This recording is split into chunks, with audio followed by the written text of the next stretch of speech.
نحمده ونصلي على رسوله الكريم اما بعد فاعوذ باللہ من الشیطان الرجیم بسم اللہ الرحمن الرحیم۔ میری معزز سامعات، میری گفتگو کا موضوع ہے گھر سے وضو کر کے مسجد میں آنا۔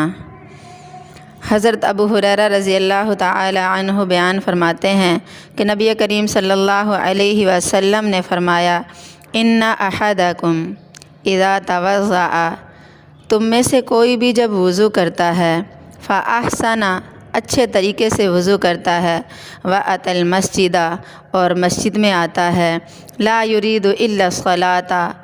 اس کا ارادہ صرف نماز کا ہوتا ہے، لم یخط خطوۃ الا رفعہ اللہ بہا درجۃ وحط عنہ خطیئۃ، صرف اور صرف وہ نماز کے ارادے سے مسجد میں آتا ہے تو اللہ تبارک و تعالی اس کے ہر قدم کے بدلے میں ایک درجہ بلند فرماتے ہیں اور ایک گناہ مٹا دیتے ہیں، حتی یدخل المسجد، یہاں تک کہ وہ مسجد میں داخل ہو جائے۔ بحوالہ بخاری، کتاب الصلاۃ، باب الصلاۃ فی المسجد السوق۔